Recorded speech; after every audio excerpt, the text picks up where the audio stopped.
public investment. It is $1 billion industry. But actually the Southwest has a very thriving and very integrated, not disconnected, I think, community. It has, Bath itself has just formed a thing called Creative Bath, which is meant to be a vehicle to unifying the industries here right the way across the genres. Secondly, we have a training scheme which we've run every year for young graduates coming in. The number of people so far this year who've applied from Bath have been 0. But actually, most of the others have actually come from far and wide. Outside of London is probably one of the most thriving places to run a production business. It is geographically neutral. We produce half our work for the US and Canada, as well as the UK. The Americans don't give a damn where we are. All they care about is you're talented and you deliver. And I'm sure the same is for Dave and for Gavin as well. It really doesn't matter. If you're talented and you're good, you have companies wherever you're based opening the door for you. And my advice to anybody trying to get into the industry would be to say, is keep your passion, push your talent, and keep going. Work out where you want to be. Absolutely go and express yourself at university, and then you should be knocking on people like Aardman and Endemol's and My Door and other companies in the Southwest, whether it be 2-4 or wherever you're based, because actually if you're any good and you're persistent, we'll open the door for you and say, come and talk to us. You've missed out, if anyone here is interested in getting into features, what door do they knock on in the Southwest? There are no feature film production companies that are really producing mainstream television drama that have a major presence in the industry at the moment in the Southwest. It's something the Southwest Screen are working on, have been trying to develop. It's an issue that is across the production industry in the Southwest. The trouble is that unless you have a drama infrastructure around here that's more than being a service industry, i.e. that we're a locations industry, we provide great services and great backup, there is no, apart from Aardman, there is no, and that's in animation, there is no production company producing major regular returning drama. The BBC are doing it in-house, but there's no independent production company doing that. So that's a greater challenge, which I think everyone's trying to work on. There is a lot of production though going on outside of London. Cardiff has had a huge amount of investment from the BBC. It is now developing a fantastic track record producing returning drama. There's a battle going on to make sure that places like Casualty stay in the Southwest and so forth. But in terms of feature films, I think that's a road still to be travelled. Sure. Yeah, it's because doing short films, your audience, you don't really necessarily always think about it as a TV audience. I always try to make, you've got that time to try to make your stuff quite filmic, and it's like if you do want to get work into features here, you can do First Light, do stuff, I know Club Flix, Student Boot, be involved in that. Then you get the digital short, and then if you're kind of lucky enough, you've made a few more, you might get a Cinema Extreme. That's all very writer-directory, very filmic stuff. What do you do? I mean, you can go and direct Doctors and Casualty, but it is that feels like for me there's this big pool of great, I've made these shorts, I've shown that I can write and direct to a degree. I love drama, I want to work in drama. There's that, feels like there's that pool of I'm actually off to London tomorrow, to be quite honest. I actually am, because for 2 reasons, but I'm actually off to London tomorrow because of, as I said, when I did that work experience, I sure kept up those contacts, because I tell you what, when I do go there, it's fun. They're working on commercials and their storytelling. They're working live action. I'm talking about live action mainly. Music videos. A lot of young sort of filmmakers make music videos here on the MySpace or YouTube, and a lot of them get really well known and become music video directors that can lead to sort of features and dramas.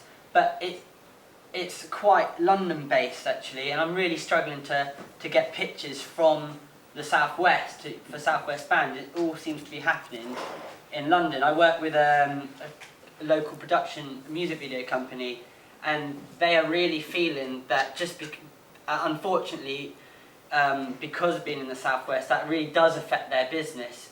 It all seems to be up in London. So in terms, just in my where I am at the moment, trying to write, direct, pitch to music videos, whatever, it does feel like that sort of drama side for me, unless I want to go into television, which I'm not turning my nose up at all, but well, I actually am feeling attracted to London for that reason. However, I am still living in the southwest, and I will do for the foreseeable future. But it is that for me, there's this sort of pool of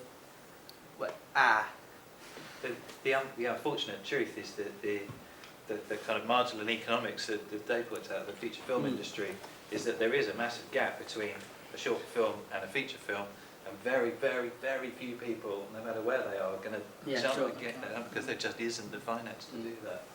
Yeah. And the primary thing is the inherent laziness of the music industry. We've already watched the industry die on themselves once. It has. Well, it already has, I think. And it's funny because I would say to you, in that case, you should start doing television drama. Yeah, sure. And get a ton of that under your belt, because the feature industry, for a whole bundle of reasons, even in Hollywood, most films don't get made. Most of the films that do get made, we never get to see. Most films that do get made don't get distribution. There's a whole industry called development, which is almost predicated on not getting the film made.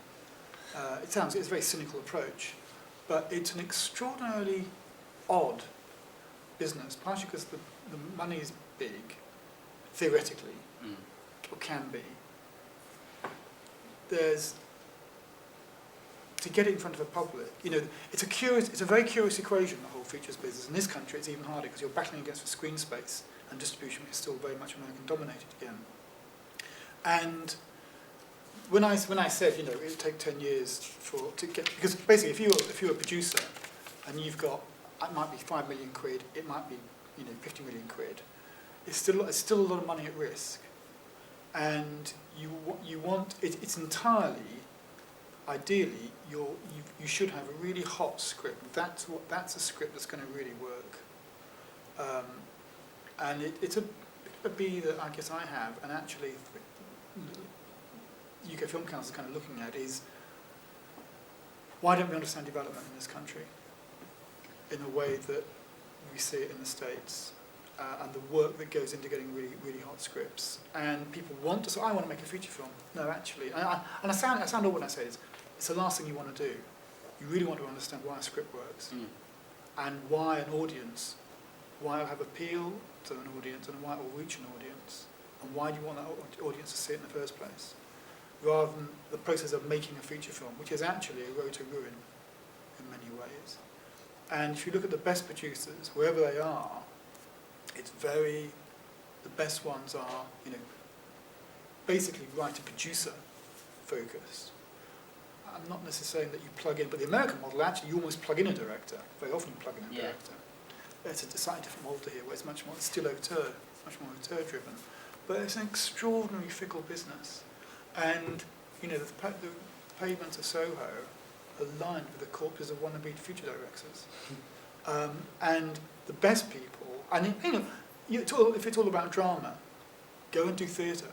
Learn how to work with actors. It's something we really don't do at film school enough of. What the hell do actors want from a director?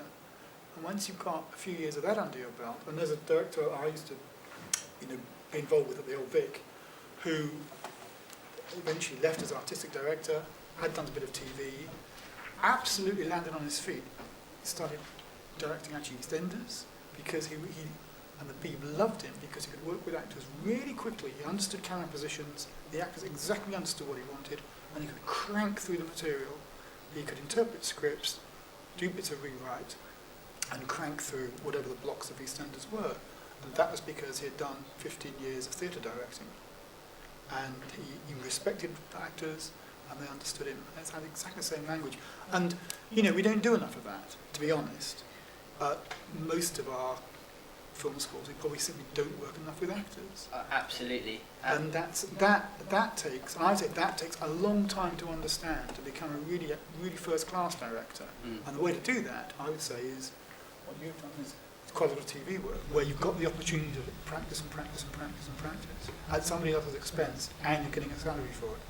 If you want to be a filmmaker, it's about expressing your own ideas. It's maybe drawing on some of your own experience. I don't know, maybe you want to do genre thriller films and or horror films, and maybe there are different kind of parameters for that. But I just think there's a lack of filmmakers who are following their own path. And I mean, I'm